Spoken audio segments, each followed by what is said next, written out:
ওকে, এখনই আসেন হচ্ছে আপনাদের সাইট ম্যাপ। এই সাইট ম্যাপ জিনিসটা কি? সাইট ম্যাপ জিনিসটা হচ্ছে আমি আপনাদেরকে একটা সিম্পল উদাহরণ দিব।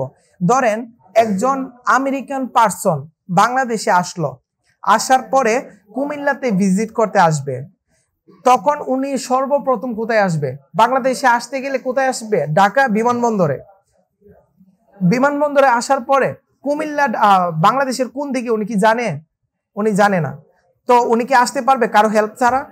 কোনো হেল্প ছাড়া আসতে পারবে না। তখন উনি কি করবে? গুগল ম্যাপসে যাবে।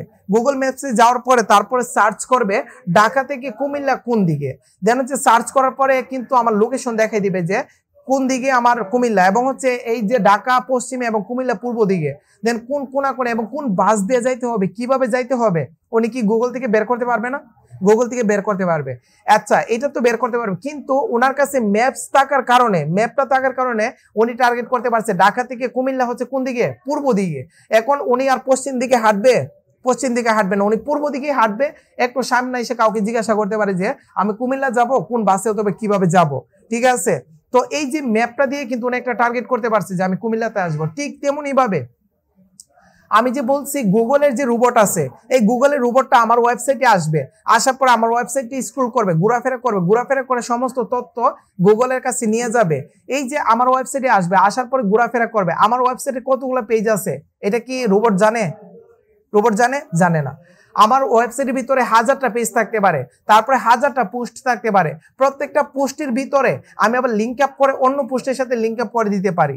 এরকম অনেকগুলো পেজ পোস্ট থাকতে পারে। তখন গুগলের যে রোবটটা, ওই রোবটটা আমার ওয়েবসাইটে আসার পরে তেমন এলোমেলো ভাবে ঘোরাফেরা করবে, বুঝবে না কোন দিকে ঘোরাফেরা করবে। তখন আমরা কি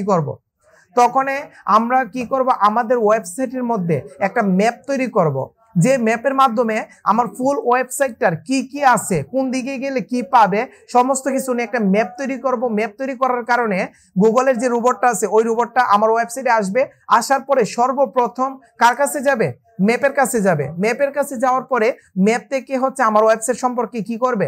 সব জেনে নিবে। জেনে নিয়ে তারপরে ম্যাপ দেখে আমার ওয়েবসাইটটা ঘোরাফেরা করবে। ঘোরাফেরা করে সমস্ত তথ্য গুগলের কাছে নিয়ে যাবে। তখন কি সহজ হবে না রোবটটা?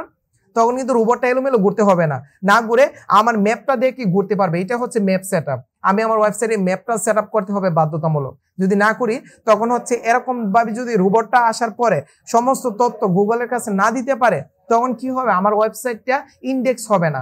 আর ইন্ডেক্স না হলে আমারটা র্যাঙ্কিং কখনো করবে না। তাই আমার ওয়েবসাইটের ভিতরে একটা ম্যাপ তৈরি করে দিতে হবে। এই জিনিসটা আমি আপনাদেরকে দেখাবো যে একটা ওয়েবসাইটের ভিতরে ফুল ওয়েবসাইটের একটা ম্যাপ কিভাবে আপনারা তৈরি করবেন। ওকে, তারপরে আসেন 4 নাম্বার আছে হচ্ছে আমাদের ক্যানোনিক্যালাইজেশন। ক্যানোনিক্যালাইজেশনের পাশে দেখেন ডুপ্লিকেট নামে একটা অপশন আছে। এইটা দিয়ে কি বোঝেন? ক্যানোনিক্যালাইজেশন দিয়ে বোঝায় যে আপনার ওয়েবসাইটের ভিতরে ধরেন 1000 পোস্ট আছে। 1000 পোস্ট থাকার পরে আপনি 1100 ধরেন 1000 একটা পোস্ট আপনি করতে গেছেন। তো এই যে একটা পোস্ট করতে গেছেন, এর আগে 1000 পোস্ট দিয়েছেন।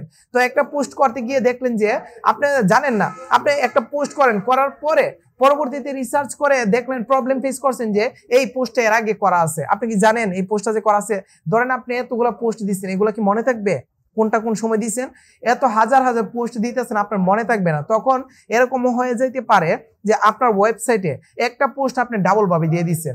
অনেকদিন 1 বছর আগে একটা দিয়েছিলেন, ওইটা এখন আবার দিয়ে দিচ্ছেন ডাবল ভাবে। তার মানে কি হয়ে গেছে? একটা পোস্ট ডাবল হয়ে গেছে না? ডাবল হয়ে গেছে। তখন আপনারা কি করবেন?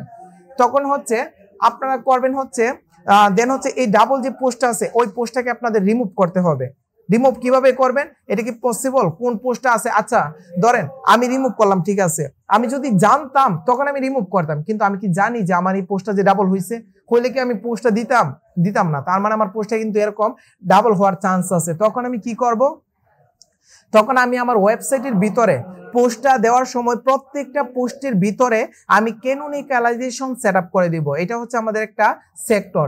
এই ক্যানোনিক্যালাইজেশন যদি সেটআপ করে দেই, তখন ক্যানোনিক্যালাইজেশনের রোবটটা কি করবে? আমার ফুল ওয়েবসাইটে ঘোরাফেরা করবে। ঘোরাফেরা করে দেখবে আমার সেম পোস্টটা আমার সেকেন্ড টাইম করা আছে কিনা, অথবা আগে করা আছে কিনা। যদি থাকে তখন কি হবে? দুইটা পোস্টের ভিতরে যে পোস্টটা নতুন করা হয়েছে ওইটাকে রিমুভ করে দিবে। অটোমেটিকলি রিমুভ হয়ে যাবে। ওইটা আমার করতে হবে না। এইটা আমি সেট আপ করে দিব যে আমার ওয়েবসাইটে যদি কোনো ডুপ্লিকেট কোনো পোস্ট থাকে, আপনি কি করেন? ওইটাকে রিমুভ করে দেন। ওইটা রিমুভ করে দিবে। এটা হচ্ছে আমাদের ক্যানোনিক্যালাইজেশনের কাজ, বুঝছি সবাই। আর আপনার ওয়েবসাইটের ভিতরে যদি ডুপ্লিকেট পেজ থাকে, একই পোস্ট যদি 2বার থাকে, তখন আপনার ওয়েবসাইটের র্যাঙ্কিং হারায় ফেলবেন। আই মিন আপনার ওয়েবসাইটটা প্রবলেম ফেস করতে হবে, ঠিক আছে? এই জিনিসটা একটু লক্ষ্য করবেন। তো এটা হচ্ছে ক্যানোনিক্যালাইজেশন কিভাবে সেট আপ করে, এই জিনিসটা আমি আপনাদেরকে দেখাবো। তারপরে কি আছে? তারপরে আছে আমাদের ইন্ডেক্স। ইন্ডেক্স জিনিসটা কি?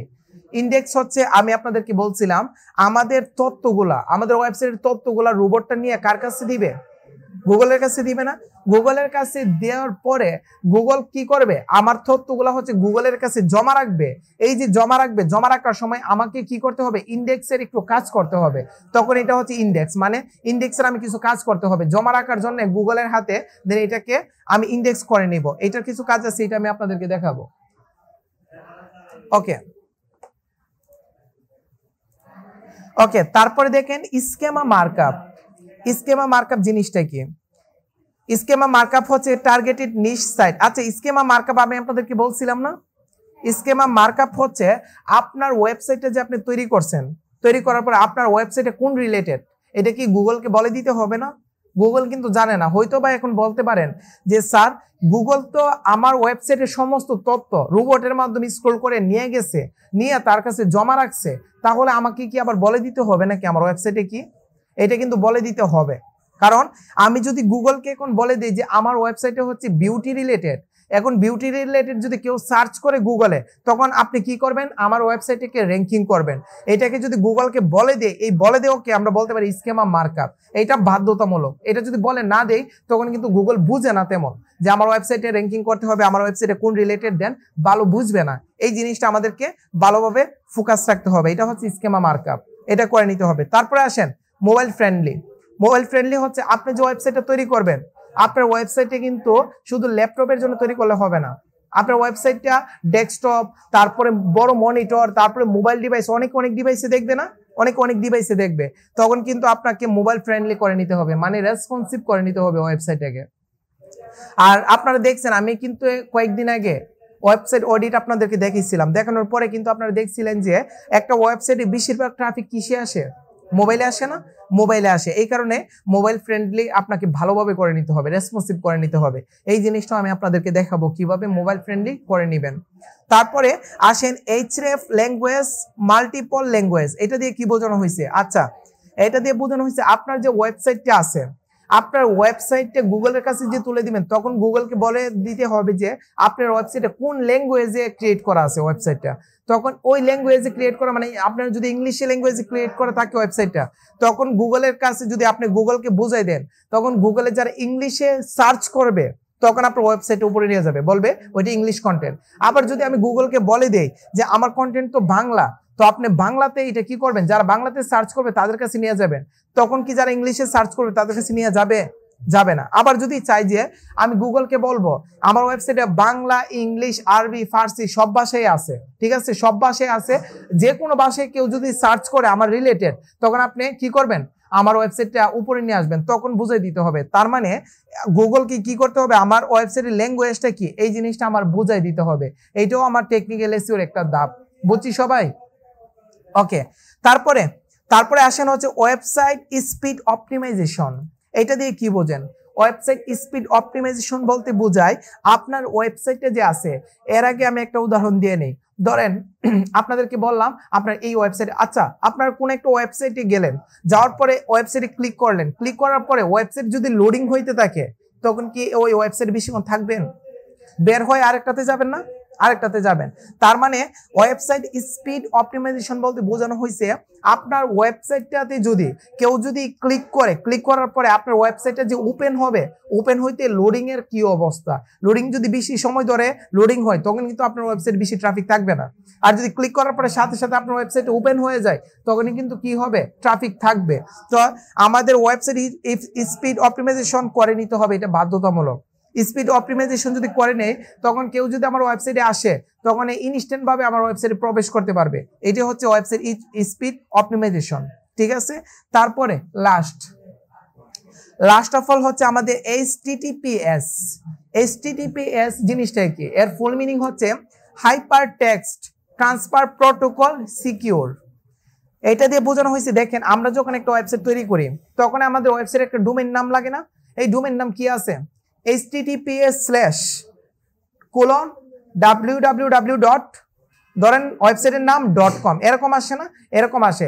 এই যে https, এটা হচ্ছে একটা ওয়েবসাইটের সিকিউর, মানে ওয়েবসাইটের একটা কি বলবো আমরা সিকিউরিটি বলবো। আমাদের https অনেকটা ওয়েবসাইটে কি আছে জানেন? অনেকটা ওয়েবসাইটে আছে হচ্ছে https নাই, এস যেগুলাতে নাই ওইগুলা সিকিউর না, ভালো সাইট না। আর যেগুলাতে এস আছে এগুলা হচ্ছে ভালো সাইট। এটা কিন্তু আমাদের হাতে নাই। আমরা যখন একটা ডোমেইন ক্রিয়েট করব অথবা ডোমেইন কিনবো তখন কিন্তু আমরা দেখে নিব যে আমাদের ডোমেইনের নামে https আছে কিনা। যদি থাকে তখনই বুঝবো ওই ডোমেইন যদি আমি কিনতে পারি ওই ডোমেইনটা একটু পাওয়ারফুল হবে, ভালো ডোমেইন, এটা সিকিউর ডোমেইন। তখন আমি কি করব? এই ডোমেইনটা কিনবো। এটা কিন্তু সম্পূর্ণ আমার ডোমেইন কেনার ক্ষেত্রে পড়ে। তো যখন ডোমেইন কিনবেন তখন https আছে কিনা এটা দেখে তারপরে কিনবেন। ওইটাও আমাদের এসইও তে বড় ধরনের প্রভাব ফেলে। তো এইটাই হচ্ছে আমাদের মূলত টেকনিক্যাল এসইওর একটা ধাপ। এই জিনিসটা কি সবাই বুঝতে পারছেন, টেকনিক্যাল এসইওটা?